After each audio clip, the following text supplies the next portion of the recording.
who fans it. Man defense beats zone defense every time. He's on That's fire. right. Today we are talking about defense.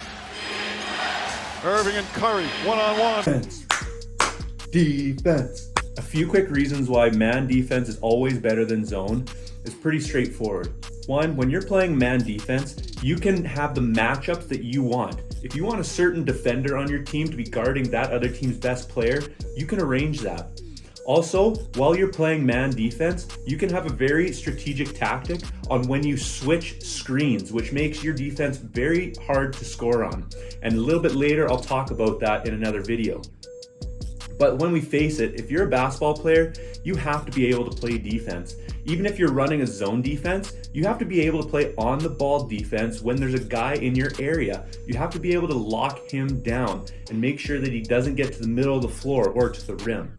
The reality is if you're a player and you go to an open gym, nobody's playing zone defense, okay? So you have to be able to develop as a player and be able to play one-on-one defense and lock a guy down. After all, if you're not playing defense, your playing time is going to drastically go down on the team that you're on, especially as you get older, because in high school and college, defense is so crucial to not only the team success, but also your playing time. But man defense and zone defense still have a number of similarities to them. When you're playing defense, you always want to have your hands up. Everybody hands go up, and they stay there. You never want to have your hands down by your waist or by your ankles. You got to have active hands trying to knock the ball down. Always communicating. Whether you're in zone, communicating to your teammates beside you, or in a man defense that I'm going to show you in a minute, you need to make sure that you can communicate so that your teammate can have the proper rotation. Essentially, man defense is just like a zone. Man defense is like zone defense. However, when you're playing man defense, your zone moves with the player that you're guarding. So let's get to business. Let's check out how this man defense is better than any zone defense that you can run. It's business time. It's business. It's business time.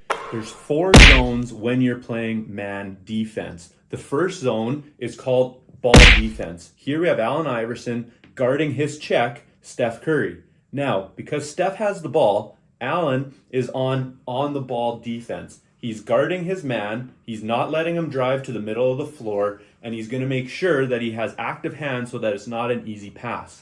The second zone or second spot within a man defense that we need to remember is a spot called deny. When you're one pass away from the ball, you are in deny defense. So here we got Larry Bird guarding LeBron. He's got his hand in the passing lane, okay? And he's looking at the ball and his man at the same time. Now, he's one pass away, so he is in deny.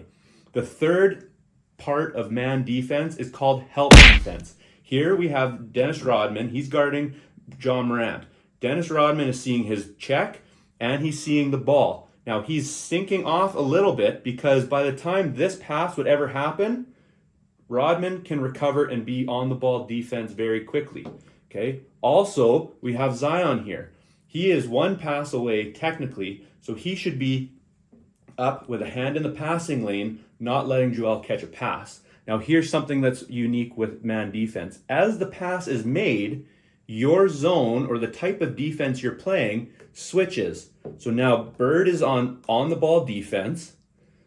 Iverson is now in deny defense. Same with Rodman. Okay. And we have Zion here in help defense or basket defense.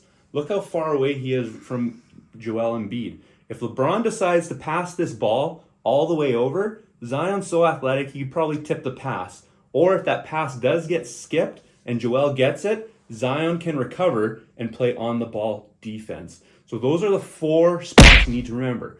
On the ball defense, deny defense, help defense, and backside or basket help defense, like what Zion was doing when the ball is over here. Let's take a look at how this works all at the same time as the ball is passed around for this team in a man offense. In our stop motion reel here, we'll see that the ball is passed to the wing. Right after LeBron catches it, he's going to start to attack the baseline and we'll see Shaq, Dennis Rodman, and Zion shift over into help side defense and basket. Really important that Zion then covers the basket position and Dennis Rodman sinks down and watching to jam any cutters that would be coming into the key. It would be a tough pass, but if LeBron skipped the ball to Morant, the whole defense as a team needs to recalibrate and reshift. First, Rodman needs to close out on the ball immediately. Zion needs to shift back over into deny and his man. Shaq gets the basket help, and Allen Iverson jumps to ball side into deny. Watch carefully as now Morant attacks from the 45. Notice how Zion sticks to his man. He never leaves the man in the corner if there is a man standing there. However, whether you're playing zone or man defense, you never help from the strong side. Help always comes from the weak side, and therefore Zion stays to his man so he does not leave open a wide open shooter. The ball is passed back to the top of the key, and offense and defense can reset themselves. Man defense is always better to play than zone defense. Now, don't get me wrong, zone defense can still be effective. You can watch my other video of why that is. It's helpful to throw in a zone in the midst of how you play man, but guaranteed, if you're playing man defense and you can play really good team defense with the proper rotations, you'll get more turnovers, more stops, more pressures, better boxing out, more rebounds, and more opportunity for fast break and scoring on your offense. Never forget, strong defense leads to great offense. That's a switch.